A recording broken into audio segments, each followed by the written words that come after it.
August മാസത്തെ ക്ഷേമ pension 1600-ഉം 3200-ഉം എല്ലാം ലഭിച്ചവർ ഈ അറിയിപ്പ് ശ്രദ്ധിക്കുക. സർക്കാർ വിതരണം ചെയ്തിട്ടുള്ളത് 3200 ആണ്.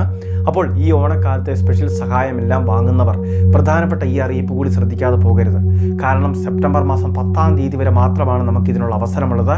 ഇത് അറിഞ്ഞില്ല എങ്കിൽ ഒരുപക്ഷെ നമുക്ക് പെൻഷൻ തടസ്സപ്പെടും, ലഭിക്കാതെ വരുന്ന സാഹചര്യം ഉണ്ടാകും. അതായത് സർക്കാർ പറഞ്ഞിരിക്കുന്ന വാർഷിക മസ്റ്ററിങ് സെപ്റ്റംബർ മാസം 10-ാം തീയതി ബുധനാഴ്ചയോടെ അവസാനിക്കുകയാണ്. ഇത് ചെയ്യാത്ത ഒരു വ്യക്തിക്കും ഇനി ആനുകൂല്യം ലഭിക്കുന്നതല്ല. അതായത് പെൻഷൻ സസ്പെൻഡ് ചെയ്യപ്പെട്ട അവസ്ഥയിലായിരിക്കും. പിന്നീട് അവർ എന്നാണോ മസ്റ്ററിങ് ചെയ്യുന്നത് അതിനുവേണ്ടി സർക്കാർ ഇളവുകളുടെ സമയം അനുവദിച്ചു കഴിഞ്ഞാൽ ആ സമയത്ത് അത് ചെയ്യാൻ സാധിക്കും. പിന്നെ എന്നാണോ ചെയ്യുന്നത്, എത്ര വൈകിയാണോ ചെയ്യുന്നത്, അതിനെല്ലാം ശേഷം സർക്കാർ അനുവദിക്കുന്ന പെൻഷൻ ആയിരിക്കും നമുക്ക് ലഭിക്കുക. ആ സമയത്തെല്ലാം കുടിശ്ശിക വന്നിട്ടുള്ള ആനുകൂല്യങ്ങൾ ഒരിക്കലും നമ്മളുടെ അക്കൗണ്ടിലേക്ക് അല്ലെങ്കിൽ കൈകളിലേക്ക് നൽകുന്നതുമല്ല. നിലവിൽ പെൻഷൻ വിതരണം ഏറ്റവും വലിയൊരു ആനുകൂല്യമായിട്ട് നമുക്ക് ലഭിച്ചുകൊണ്ടിരിക്കുന്ന ഈ ധനസഹായം ഈ ഓണക്കാലത്ത് 3200 രൂപയാണ് ട്രാൻസ്ഫർ ചെയ്തിട്ടുള്ളത്. ചിലർക്ക് 1600 മാത്രമാണ് ഇപ്പോൾ അക്കൗണ്ടിൽ കയറിയിട്ടുള്ളത്. അത് ബാങ്കിന്റെ ഭാഗത്തു നിന്ന് വന്നിട്ടുള്ള ചില പിശകുകൾ മാത്രമാണ്. മണിക്കൂറുകൾ കഴിയുമ്പോഴേക്കും ബാക്കി ശേഷിക്കുന്ന 1600 കൂടി അക്കൗണ്ടിലേക്ക് ലഭിച്ചോളും. അതിലൊരു തടസ്സവും ഉണ്ടാവില്ല. അതുകൊണ്ട് തന്നെ ആരും ആശങ്കപ്പെടേണ്ട സാഹചര്യമില്ല. പലർക്കും 3200 രൂപ തന്നെയാണ് അക്കൗണ്ടിലേക്ക് കയറിയിട്ടുള്ളത്. എങ്കിലും ചിലർക്ക് ഒരു നിർഭാഗ്യം എന്ന പോലെയാണ് ഈ 1600 എത്തുന്നു, ബാക്കി 1600-ന് വേണ്ടി ഒരു നീണ്ട കാത്തിരിപ്പ്. അപ്പോൾ അത് വളരെ വൈകാതെ പൂർത്തിയാകും. 1600 കൂടി നമ്മുടെ അക്കൗണ്ടിലേക്ക് എത്തിക്കോളും. കേന്ദ്ര സർക്കാരിന്റെ പെൻഷൻ വിതരണവും ഇതേ സമയത്ത് തന്നെ ആരംഭിക്കുകയാണ്.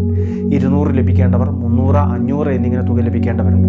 2 ഗഡുക്കളെന്ന് പറയുമ്പോഴേക്കും ഇതിന്റെ ഇരട്ടിയോളം ആനുകൂല്യമാണ് നമുക്ക് ലഭിക്കാനുള്ളത്. അതും കൃത്യസമയത്ത് നമ്മുടെ ബാങ്ക് അക്കൗണ്ടിൽ എത്തുന്നതാണ്. പക്ഷേ പ്രധാനമായിട്ട് നമ്മൾ ശ്രദ്ധിക്കേണ്ടത് ഈ പെൻഷനൊക്കെ എല്ലാവർക്കും ലഭിക്കുന്ന രീതിയിലാണ് ക്രമീകരണം ചെയ്തിരുന്നത്. എന്നാൽ അടുത്ത മാസം സെപ്റ്റംബർ മുതൽ ആ രീതിയല്ല. വാർഷിക മസ്റ്ററിങ് ചെയ്തവർക്ക് മാത്രമാണ് ഇനി പെൻഷൻ ലഭിക്കുക. വാർഷിക മസ്റ്ററിങ് ചെയ്തവരെല്ലാം സ്റ്റാറ്റസ് ഒന്ന് സേവനയിൽ പരിശോധിക്കുക.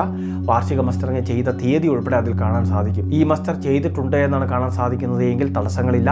ഈ മസ്റ്റർ ചെയ്തിട്ടില്ല എന്നാണ് കാണാൻ സാധിക്കുന്നത് എങ്കിൽ പ്രശ്നങ്ങളുണ്ട്. അത് തീർച്ചയായിട്ടും അത് പരിഹരിക്കണം. മസ്റ്ററിങ് ഇതുവരെ ചെയ്യാത്തവർക്ക് 2 രീതിയിൽ ചെയ്യാം. അക്ഷയ കേന്ദ്രങ്ങളിൽ നേരിട്ടെത്തി ചെയ്യാം, അല്ലെങ്കിൽ ഹോം മസ്റ്ററിങ് എന്ന രീതിയിൽ കിടപ്പ് രോഗികളുടെ വീടുകളിലേക്ക് അക്ഷയ കേന്ദ്രത്തിൽ നിന്നും പ്രതിനിധി എത്തി അത് ചെയ്തു കൊടുക്കുന്നതാണ്. സെപ്റ്റംബർ മാസം 10-ാം തീയതി ദീർഘിപ്പിച്ചതാണിത്. ഓഗസ്റ്റ് മാസം 24-ാം തീയതി അവസാനിക്കേണ്ടതായിരുന്നു.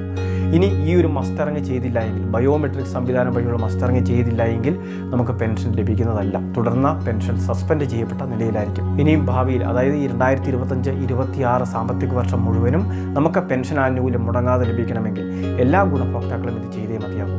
അപ്പോൾ വാർഷിക മസ്റ്ററിങ് പ്രധാനപ്പെട്ട ഒരു കാര്യമാണ് എന്ന് എല്ലാവരും മനസ്സിലാക്കുക. ആധാറുമായിട്ട് നേരിട്ടെത്തിയോ അല്ലെങ്കിൽ കൃത്യമായിട്ട് കിടപ്പ് രോഗികളുടെ വിവരങ്ങൾ അക്ഷയ കേന്ദ്രങ്ങൾ അറിയിച്ചോ ഇത് പൂർത്തിയാക്കുന്നതിന് വേണ്ടി എല്ലാവരും ശ്രദ്ധിക്കേണ്ടതാണ്. ഇനി അതോടൊപ്പം തന്നെ പ്രത്യേകമായിട്ട് ശ്രദ്ധിക്കേണ്ട മറ്റൊരു പ്രധാനപ്പെട്ട കാര്യം, ബാങ്ക് അക്കൗണ്ടിലേക്ക് ധനസഹായം വേണ്ട, കൈകളിലേക്ക് സ്വീകരിക്കുന്ന ഒരു രീതി മതിയെങ്കിൽ നമുക്ക് അത് മാറ്റുന്നതിന് വേണ്ടി സാധിക്കും. അതായത് ഡയറക്റ്റ് ടു ഹോം എന്ന് പറയുന്ന സംവിധാനത്തിലേക്ക് ചേഞ്ച് ചെയ്യാം. അതിന് സമയപരിധിയില്ല. എപ്പോൾ വേണമെങ്കിലും നമുക്ക് തദ്ദേശ സ്ഥാപനത്തിൽ ഇതിനു വേണ്ടിയുള്ള റിക്വസ്റ്റ് കൊടുക്കാം. ബാങ്ക് അക്കൗണ്ടിലേക്ക് മതിയെങ്കിൽ ബാങ്ക് അക്കൗണ്ടിൻ്റെ ഡീറ്റെയിൽസ് ഉൾപ്പെടെ സബ്മിറ്റ് ചെയ്യാനും അവസരമുണ്ട്. അപ്പോൾ അതെല്ലാം തന്നെ തദ്ദേശ സ്ഥാപനത്തിൽ അറിയിച്ച് അതെല്ലാം തന്നെ നമ്മുടെ പഞ്ചായത്ത്, മുനിസിപ്പാലിറ്റി, കോർപ്പറേഷനുമായിട്ട് ബന്ധപ്പെട്ട് കഴിഞ്ഞാൽ കൃത്യമായിട്ട് അവിടുന്ന് ഈ വിഭാഗം കൈകാര്യം ചെയ്യുന്ന ഉദ്യോഗസ്ഥരുടെ പക്കൽ നിന്ന് നമുക്ക് വേണ്ട സഹായം ലഭിക്കുന്നതാണ്.